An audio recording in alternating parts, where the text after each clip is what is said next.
तो WWE company के अंदर अब आने वाले स्पेशल वाले स्टेजेस और मेरे हिसाब से ये वो चीज है जो कि काफी फैंस एक लंबे टाइम से वेट कर रहे थे। So hello everyone and welcome back to new video. लगातार हम लोग देख रहे हैं हमारे जो ट्रिपल एच है वो WWE के अंदर कुछ मैसिव चेंजेस करते हुए नजर आ रहे हैं और भी जो स्पेशल स्टेजेस है वो WWE कंपनी के अंदर वापस आएंगे। अब वो कौन कौन से प्रीमियम लाइव इवेंट्स के अंदर होंगे इसको लेकर भी एक अपडेट आ चुकी है सामने। अब अगले साल WWE वाले किंग ऑफ द रिंग सिर्फ एक टूर्नामेंट नहीं बल्कि उसे प्रीमियम लाइव इवेंट ही बना डालेंगे। रोमन रेंस का भी WWE कंपनी ने इन फ्यूचर एक अनएक्सपेक्टेड अपोनेंट डिसाइड कर ली है और बॉबी लैशली ने भैया धमकी वगैरह दे डाली है ब्रॉक लेसनर को कल के मंडे नाइट रॉ के एडिशन से पहले। So without wasting any time let's begin this video. लेकिन वीडियो पर हम लोग शुरू करने वाले WWE के कल के रॉ के एडिशन की क्विक प्रीव्यू के साथ में। जिन लोगों ने रॉ के बाद वीडियो देख रहे हैं ये वाला पार्ट तुम लोग स्किप कर सकते हो, कुछ ही सेकंड्स का होगा। कल रॉ के एडिशन के ऊपर अलायंस एक बार फिर से अपने WWE कम बैक करेंगे तो मजा आएगा जब अलायंस होने वाले मंडे नाइट रॉ में ओसी क्लब का आमना सामना होगा अल्फा एकेडमी के साथ में। देखते हैं किस तरीके से गुड ब्रदर्स यहाँ कंपीट करते हैं। डेक्स्टर लूमिस और मिस का भी आमना सामना होगा। अगर डेक्स्टर जीतते हैं तो उन्हें मिलेगा WWE कॉन्ट्रैक्ट, अगर मिस जीते तो डेक्स्टर को WWE कंपनी से जाना पड़ेगा।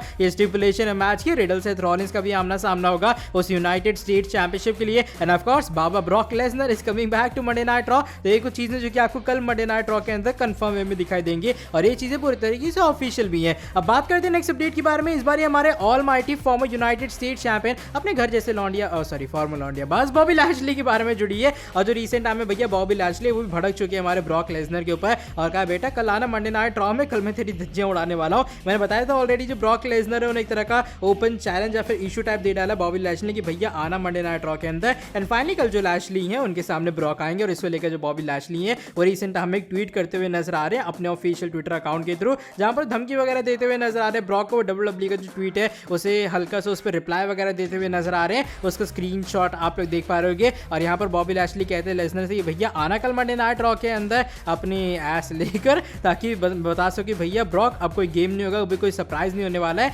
यानी बॉबी लैशली का अल्टीमेटली कहना मतलब ये कि भैया अब मैं चौंकने वाला नहीं हूं कि तू मंडे नाइट रॉ के अंदर वापस आ रहा है। अब मैं रेडी हूं तेरे लिए, देखते कल क्या होता है मंडे नाइट रॉ के अंदर जब लैशली एंड ब्रॉक लेसनर आते हैं आमने सामने। मेरे हिसाब से इंटरेस्टिंग सेगमेंट रहने वाला और हमेशा इनका जो फ्यूड है वो WWE कमाल का जरूर दिखाएगी। अब बात करते हैं नेक्स्ट अपडेट के बारे में। इस बारे जुड़ी king of the ring tournament के बारे में। अब टूर्नामेंट नहीं रहेगा अगले साल बल्कि ये एक्चुअल में प्रीमियम लाइव इवेंट बनने वाला है। अब जिन लोगों को अभी तक नहीं पता भाई मैंने सुबह चैनल के ऊपर एक वीडियो डाली थी कि जो WWE का डे 1 का शो है मे बी वो कैंसिल होने वाला है और WWE कुछ इंटरनेशनल शोज और कुछ लेस थीम्ड गिमिक अपने प्रीमियम लाइव इवेंट्स के ऊपर हमें काम करते हुए नजर आएगी, जो कि दो तरफ से देखा जाए एक अच्छी न्यूज भी है और दूसरी तरफ ये भी देखा जाए कि भाई TLC हेल इन ए से भी आपको शायद इन फ्यूचर नहीं देखने के लिए मिलेंगे। लेकिन रिसेंट टाइम में ज़रा न्यूज की तरफ से वाली अपडेट आती है सामने और बताते जो किंग ऑफ द रिंग का पहले WWE टूर्नामेंट करवाती थी ना, जैसे पुराने टाइम में होता था, अब वैसे प्रीमियम लाइव इवेंट WWE बनाएगी। बताया जा रहा है अगले साल आपको शायद KOTR यानी कि किंग ऑफ द रिंग का जो टूर्नामेंट है वो आपको देखने के लिए मिलेगा WWE कंपनी के अंदर। लेकिन उसके लिए WWE स्पेशली एक पूरे तरीके से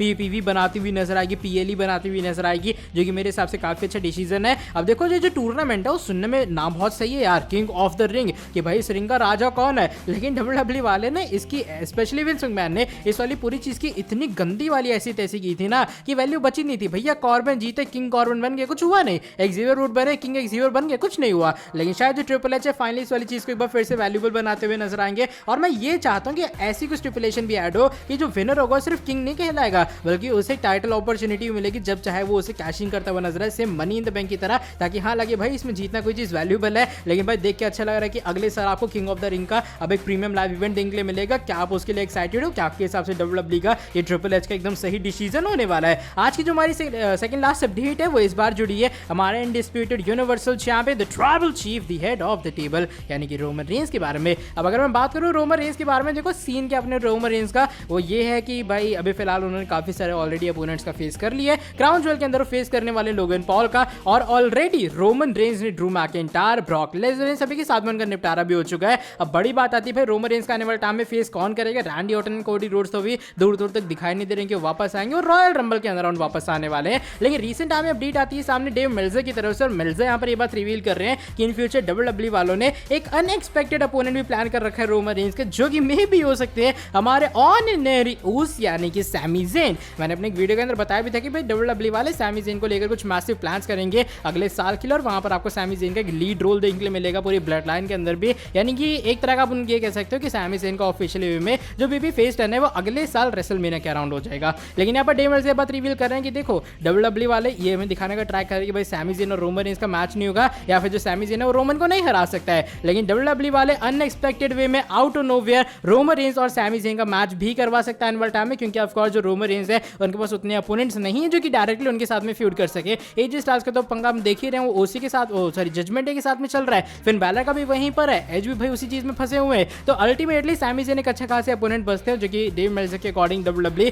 इन फ्यूचर जरूर पुट करती हुई नजर आएगी और हमें रोमन वर्सेस सैमी ज़ेन दिखाई देगा वो अनडिस्प्यूटेड चैंपियनशिप के लिए। और वही अनएक्सपेक्टेड वाला फैक्टर रहने वाला है कि किसी ने सोचा नहीं होगा कि सैमी ज़ेन रोमन का आमना सामना होगा और रोमन रेंस को डिथ्रोन करने वाला कभी सैमी ज़ेन भी हो सकता है। ये वो रीजन है कि WWE यहाँ पर ये वाला मैच हमारे करवाने के बारे में सोचेगी। और वो मेरे हिसाब से कि WWE जो सारी चीजें प्लान कर रही है ना उसमें स्टोरी लाइन मेरे हिसाब से जो मोस्ट इंपॉर्टेंट फैक्टर रहने वाला है सैमी ज़ेन और रोमन के बीच में, जिसके लिए मैं बहुत एक्साइटेड हूँ। वैसे एक बार रोमन वर्सेस सैमी ज़ेन हुआ है यूनिवर्सल चैंपियनशिप के लिए, रोमन रेंस ने 2 मिनट में सैमी ज़ेन का निपटारा कर डाला है, लेकिन इस बार चीजें डिफरेंट है, सिचुएशन डिफरेंट है, मैच डिफरेंट होने वाला है। लेकिन अब हम लोग बढ़ लेते हैं आज की हमारी नेक्स्ट एंड फाइनल अपडेट की तरफ। इस बार जुड़िए स्पेशल स्टेजेस की बार में जो कि WWE वापस लाएगी अपने स्पेशल प्रीमियम लाइव इवेंट्स के लिए। अब देखा मैंने काफी लोग की भैया कंप्लेन होती है कि बताओ ये आने वाले जो प्रीमियम लाइव इवेंट है इसका स्टेज कैसा होने वाला है, और WWE क्या करती है वही बड़े बड़े एलईडी पैनल चिपका देती है, बन गया भैया स्टेज, टाड़ा सारी चीजें कंप्लीट हो गई। लेकिन फाइनली लग रहा है जो ट्रिपल एच है इस वाले पूरी परंपरा के अंदर चेंजेस करते हुए नजर आएंगे। रिसेंट आमी वाली जो अपडेट है वो भी ज़ारो न्यूज की तरफ से आई है सामने।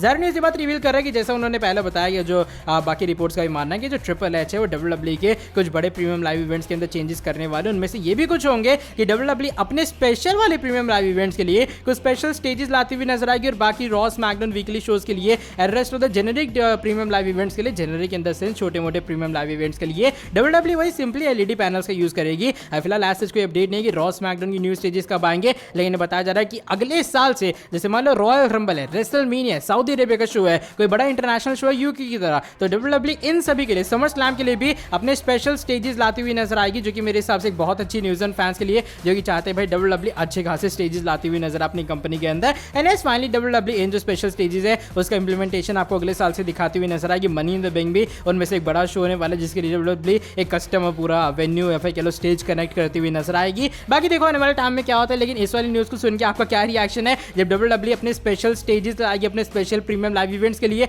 आपके हिसाब से इन चीज़ों को वापस लाना एक बहुत अच्छा डिसीजन होगा या फिर नहीं? मेरे हिसाब से हाँ भाई, WWE इन चीज़ों को लाके, ट्रिपल एच इन चीज़ों को लाके बहुत बेहतरीन काम कर रहे हैं। बाय द वे आज की वाली वीडियो बस यहीं तक थी, और जैसे मैंने कहा आज कोई अपडेट नहीं कि WWE अब रॉ स्मैकडाउन के कब स्टेजेस चेंज करेगी। आई थिंक हमें और लंबे टाइम तक का वेट करना पड़ेगा। साथ ही में जो लोग चैनल के ऊपर न्यू है, सब्सक्राइब नहीं किया, सब्सक्राइब कर देना चैनल को। हम लोग 100 के सब्सक्राइबर्स के बहुत ज़्यादा क्लोज है। एंड बस मिलता हूँ आपसे आके नेक्स्ट वीडियो के अंदर बहुत ही ज़्यादा जल्दी। Till then bye bye, take care.